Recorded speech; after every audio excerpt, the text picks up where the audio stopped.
الحمد للہ رب العالمین۔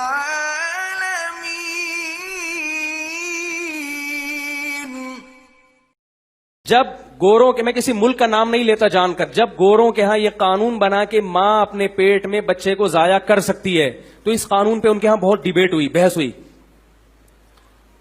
کہ بھئی کیوں ضائع کر سکتی ہے۔ تو زیادہ تر دلائل اس طرف گئے کہ بھئی عورت کو یہ اختیار ہے وہ بچہ جنے یا بولو بھائی نہ جنے، اگر وہ ماں نہیں بننا چاہتی ہم اسے مجبور نہیں کر سکتے۔ اسلام کیا کہتا ہے؟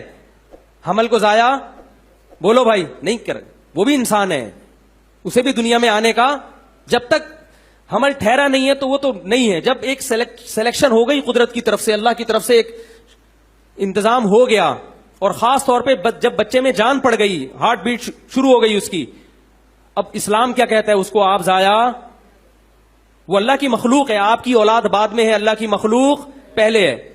تو گوروں کے ہاں جب یہ قانون بن رہا تھا تو یہ اشکال ہوا کہ جب ایک عورت نہیں ماں بننا چاہتی، زبردستی ہم اس کو مجبور نہیں کر سکتے، لہذا قانون کیا ہے؟ گرا سکتی ہے۔ اس پہ کسی گورے ہی نے اعتراض کیا اور باقاعدہ اس کو نیٹ پہ شائع کیا۔ اس نے کہا کہ ماں کی رسپیکٹ کا تو خیال کیا جا رہا ہے، اس کی آزادی کا تو خیال کیا جا رہا ہے، اس بچے سے نہیں پوچھا جا رہا کہ تو پیدا ہونا چاہتا بھی ہے یا مرنا چاہتا ہے۔ یہ انسانوں کے بنے ہوئے قانون ہیں۔ اس نے کہا کہ یہ انصاف پر مبنی جب ہوتا جب بچہ پیدا ہوتا، بالغ ہوتا، پھر اس سے پوچھتے کہ بتا تو دنیا میں آنا چاہتا تھا یا نہیں آنا چاہتا۔ نہیں آنا چاہتا تو گولی مار دیتے ہیں، اگر آنا چاہتا تو ٹھیک ہے۔ اس عورت کا تو خیال کیا جا رہا ہے مگر اس بچے کا خیال نہیں کیا جا رہا۔ یہاں تک گورے کے کمنٹس ختم ہوئے، اب میرے کمنٹ شروع ہو رہے ہیں۔ کیوں ایسا کیا انگریزوں نے؟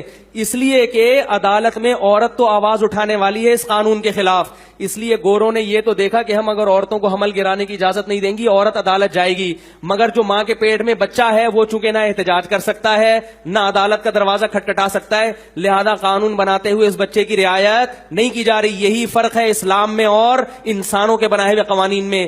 اسلام کے قوانین اللہ کے بنائے ہوئے ہیں، اللہ کہتا ہے اجازت نہیں ہے۔ جیسے یہ عورت میری مخلوق، اس کے پیٹ میں پیدا ہونے والا بچہ بھی میری مخلوق، اس عورت نے اس پیٹ میں اس بچے کو نہیں بنایا، عورت کا پیٹ ہے، بنانے والا کون ہے؟ میں ہوں جو اس بچے کی تخلیق کر رہا ہوں۔ جیسے میں نے اس کی ماں کو کسی عورت کے پیٹ میں بنایا تھا، مجھے یہ حق ہے کہ اس کے پیٹ میں بھی میں کسی مخلوق کو بنا سکتا ہوں۔ جیسے اس کی ماں اس عورت کو اگر ضائع کر دیتی بچپن میں، یہ ظلم ہوتا، اسی طرح یہ عورت اپنے پیٹ سے پیدا ہونے والے بچے کو ضائع کرے گی تو یہ بھی کیا ہوگا؟ ظلم ہوگا، اور اس ظلم کا قیامت میں حساب دینا پڑے گا۔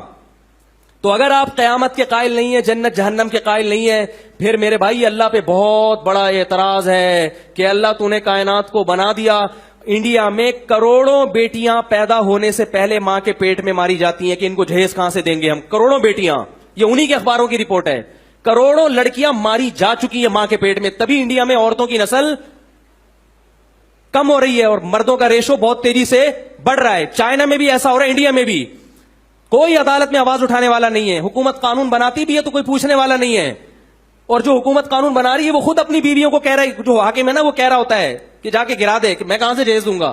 تو کیا وہ بچہ جس کو ماں نے گرا دیا کوئی کیس ہے اس کے خلاف عدالت میں ہوتا ہو؟ بتاؤ میرے بھائی، یہ صرف اسلام ہے جو بتاتا ہے وَإِذَا الْمَوْءُودَةُ سُئِلَتْ بِأَيِّ ذَنبٍ قُتِلَتْ۔ ماں جب اپنے پیٹ میں جو بچے کو ضائع کرے گی، اللہ فرماتے ہیں قیامت کے دن اس بچے کو زندگی دے کے عدالت کے کٹہرے میں کھڑا کروں گا اور پوچھوں گا بتا تجھے کس جرم میں قتل کیا گیا، بتا۔ تیرا کوئی کیس کرنے والا نہیں تھا، میں ہوں جو تیرے خلاف عدالت میں کیس خود دائر کروں گا میں۔